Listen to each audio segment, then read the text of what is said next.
All right, what is going on, ladies and gentlemen? Randy here with RTS Mobile Gaming, bringing you a Dynamite video today. First of all, happy Thursday. We are playing the Lord of the Rings Rise to War, and in today's video, we are talking about the new Tier 3 Commander Isildur here in Season 5.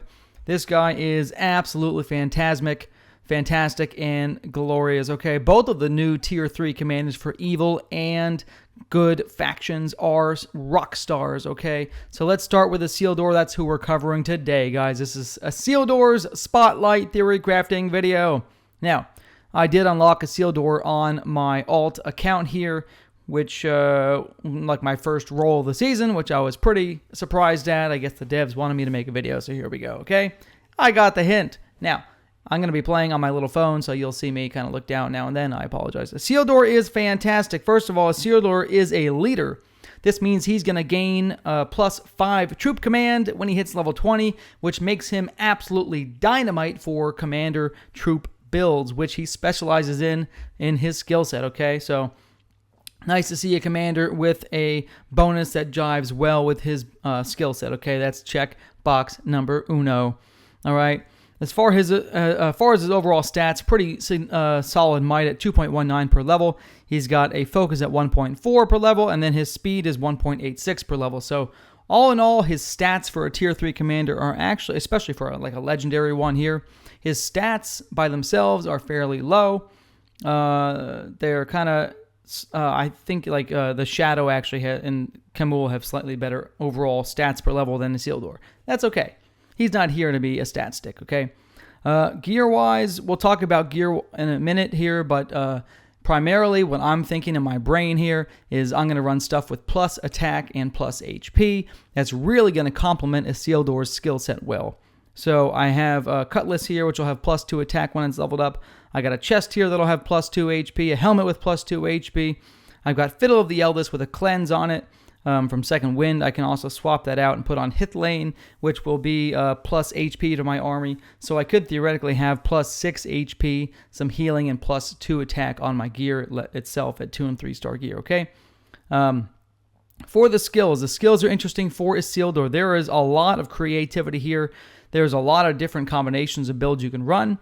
Since I'm only respect 1 right now, you're going to see my skills are currently centered around the Great King tree. However, I think his optimal build is going to be jumping into the R5 tree here and the R3 tree.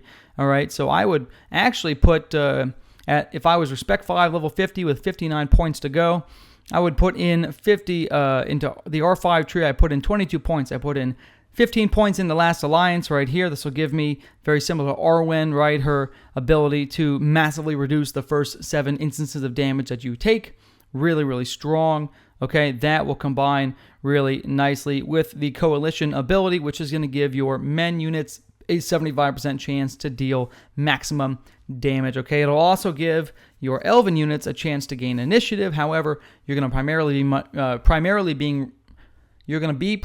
running men units in this build I'm theory crafting for you today, all right?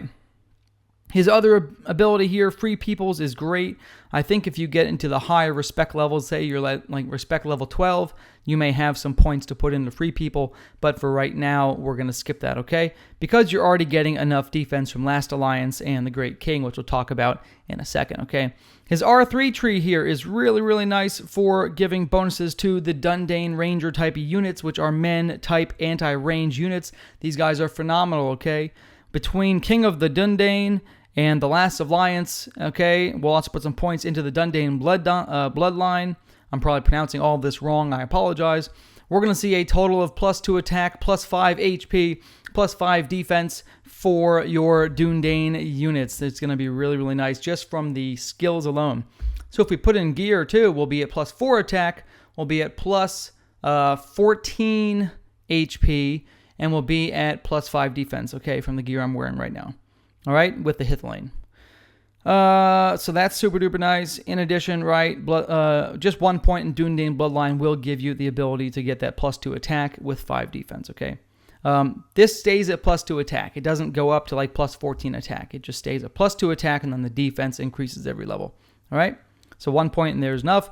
Then we'll put 7 points into the Champion of Light. This is going to give us plus 28% damage against enemy evil faction units, okay? The orcs, right? Urukai and Troll units. This will not affect evil men, so be aware if you're fighting against primarily evil men, you can move those points somewhere else, okay? And lastly, I would put 14 points into the Great King. Only 14 points because now we've used all 59 points, okay? So at Respect 5, level 50, 59 points. You're going to be putting 14 points into the Great King. You'll be putting 23 points into the King of the Dundane tree, 22 points into the Last Alliance tree, and from there, you're going to basically be giving yourselves enormous damage bonus to your units, okay? The Great King scales really, really powerfully with might.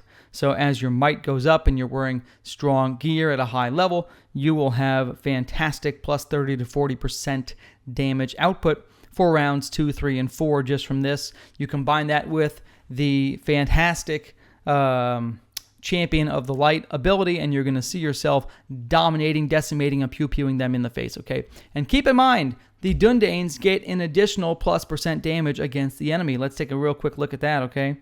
Just jump in here to my building. Let's go look at the Dundanes, which I have not unlocked yet. This is day 1 of Season 5. I'm still on day 1. But here you go.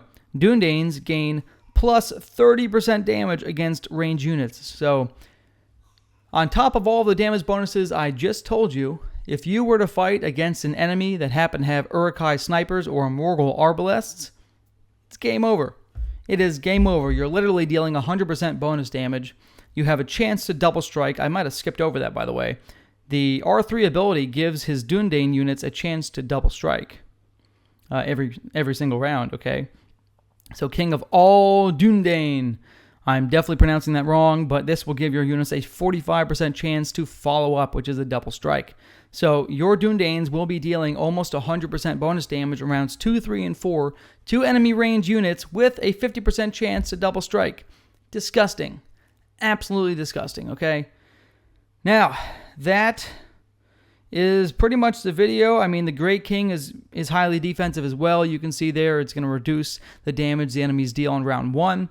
This will be super nice for anti-alchemist builds or really anti-anything that has a high damage range, which a lot of evil units do. Okay, evil men don't, but orcs, Urukai, and Troll have huge, ridiculous damage range.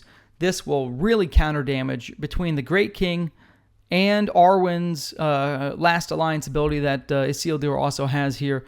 You're going to see crazy, crazy early couple round defensive capabilities, all right? Now, I know a lot of you want to go into the fear, okay? I get it. You want to go into the fear tree. You want to do things with fear. Don't do it. Let me tell you why. The same reason I don't use Sauron in PvP, okay? If you're fighting against just your average run-of-the-mill pather or just a standard commander that doesn't really, you know, maybe he's got a couple pieces of subpar gear or whatever, or maybe he's 10 levels lower than you, I don't know. Sauron's going to dominate, okay? But if you're fighting against someone who is strong against madness, whether it's, you know, like a Gothmog or someone that had a Gorbag with anti-madness, or maybe it's I think Sharku has it, or anybody who has an anti-madness helmet, which are everywhere these days, it's going to completely negate the points you put into that. I don't use Sauron anymore because after Season 2, Seasons 3 and 4, so many people had anti-madness helmets, it literally made him useless. Every Theoden had an anti-madness helmet on, okay? So that's why I don't recommend going into the madness abilities. Consequence of Greed is guaranteed madness to all enemies in round 1. Enfeeble is going to be some plus damage. You could do some theory crafting. I mean, I've been talking to a few people, right? I've been talking to Jay Mills and Alexi, and they are a big fan of the fear with the Enfeeble. It has its time and its place, okay? If you're fighting against someone who isn't anti-madness, you will wipe the floor with them, right? Their troops are going to kill each other. You're going to have a huge damage bonus. It's going to be great. But all it takes is one anti-madness helmet, and now you've all wasted all of those points you put in, okay? So that's what I'm going to recommend regarding that. The Ringbearer tree is also interesting. This is going to give you superb defensive capabilities, but a chance to cause madness to Isildur. I would say you're going to see whales piling into this skill tree as they get higher and higher respect. I think you see some guys at respect 15. Maybe they've got ring bearers maxed out. It's really going to be the whales game on that tree, okay? Because you don't want to give up the Great King. You don't want to give up Dundane double strikes.